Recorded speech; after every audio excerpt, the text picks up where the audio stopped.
You know, we spend so much time worrying about what we type into our phones or say out loud. But what if the real surveillance isn't listening to your words, but to your body itself? That's what we're digging into today, a kind of silent harvest that's happening every second, whether you know it or not. Okay, just take a second and really read this. This is a leaked quote, and it's the absolute heart of the issue. It says they can read your emotions from across the room with incredible accuracy. But honestly, the most terrifying part is the last four words: no opt-in required. This isn't some app you downloaded. This is just being a person. And I need to be crystal clear about this. What we're talking about isn't some far-off, futuristic concept from a movie. This is real. The technology is deployed, it's active, and it is happening right now. This is our operational reality. So, how on earth is this even possible? Well, to get our heads around it, we have to start with the thing they're actually targeting. We need to talk about something called the human biofield. Now, when you hear biofield, don't think of anything metaphorical or spiritual. This is hard science. Your body, your heart, your brain, your entire nervous system is constantly generating a measurable electromagnetic field. It's like an invisible signature that broadcasts your internal state 24/7. And that signature is exactly what's being harvested. Right, so how are they doing it? How are they extracting this information? This isn't magic. It's a very specific set of technologies, all backed up by patents and hidden inside the infrastructure we walk past every single day. And here's the wild part. Look at the hardware they're using. It's surprisingly ordinary. Standard cameras can use a technique called RPPG to measure your pulse just by seeing the tiny, invisible changes in your skin color as blood pumps through it. Think about that. Then you have 60 gigahertz radar, the same stuff used in 5G being packed into city smart poles to literally sense your heartbeat and breathing from the street. These aren't spy gadgets from a Bond film. They're patented technologies from companies like Meta and Google. So, how do you even begin to fight something that doesn't physically touch you? Well, activists are pushing a really brilliant new legal idea called digital battery. The argument is simple. If a remote signal can make contact with your body's biofield and cause a measurable physical reaction, like a spike in your cortisol levels from stress, then it should be treated as a form of assault. It's a genius shift from talking about data privacy to talking about bodily integrity. Which, of course, brings us to the most critical question of all. We've talked about the how, but who is actually using this stuff and where is it happening in the real world? The short answer is governments and corporations, all over the world. In Tokyo, there are traffic lights monitoring the stress levels of pedestrians. In LA, police helicopters can scan a crowd for physiological fight or flight responses. In Shenzhen, your job interview might include analyzing your microexpressions. And in offices pretty much everywhere, so-called smart wellness sensors are tracking employees' biological data to predict their productivity. Look, understanding the tech is one thing, but understanding what it does to us as human beings, that's a whole different story. So now, let's hear from some of the people who actually built and worked with these systems. This quote, this is from an engineer who worked on this tech, and it's just devastating. It completely exposes the end game here.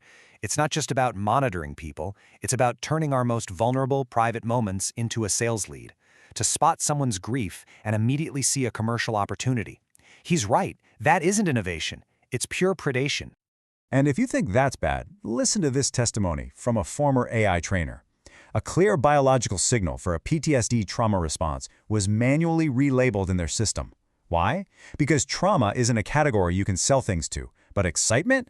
Oh, that has what they call spend potential. This is literally how human suffering gets laundered into a clean, marketable data point. So what happens when you live in a world like this? What's the psychological fallout? Well, researchers have identified a new condition they're calling emotional anorexia. It's exactly what it sounds like. People are actively, consciously starving themselves of their own feelings. They're learning to become numb because they know that to feel sad or anxious or even overjoyed in public is no longer a private experience. It's a data event that can be used against you. And please, don't think this is some rare niche phenomenon. A 2024 study just found that over a third, 37% of adults under 40 are now actively suppressing their emotions because they're afraid of this kind of surveillance. Just let that sink in for a moment. More than 1 in 3 young adults are choosing not to feel as an act of self-defense. But here's the good news. In the face of all this, a resistance is growing. It's a movement fighting for something they're calling biosovereignty, a new, fundamental human right that we desperately need for this age. When you boil it all down, this is really a war between two totally incompatible views of the world. On one side, you have biological sovereignty. This idea says that your inner life, your feelings, your intuition, that's the ultimate truth, and you have a right to be a complex, messy, unmodelable human being. On the other side is digital primacy. It says the data is the only truth that matters, and the goal is to predict and control human behavior perfectly. The thing is, these two ideas simply cannot coexist. And this fight isn't just philosophical. It is happening in courtrooms right now.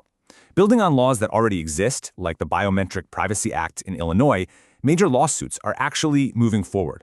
There's a big case against Google for its emotional valence scoring that's gaining traction, and a massive international case is about to be decided by the European Court of Human Rights.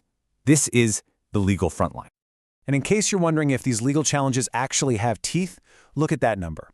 $1.4 billion. That's how much Meta had to pay to settle just one lawsuit in Texas over facial recognition. So yes, fighting back in court can hit these companies where it hurts financially. All of this brings us to the most important part. What can we, as individuals, actually do about this? Let's get into the actionable steps and the tools people are using to resist. There's a pretty clear four-step strategy emerging for personal defense. First, just understand. Know where the high-risk hot zones are in your own town. Second, shield your body. You can use scientifically proven materials like Faraday fabrics that physically block the frequencies they use.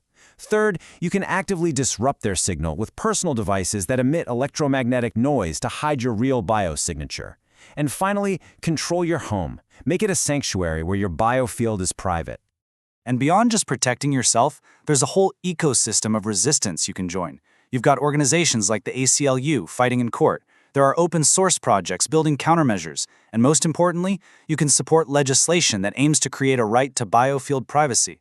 People are even organizing new kinds of protests, like inner strikes, where they collectively calm themselves to create data dead zones in the grid.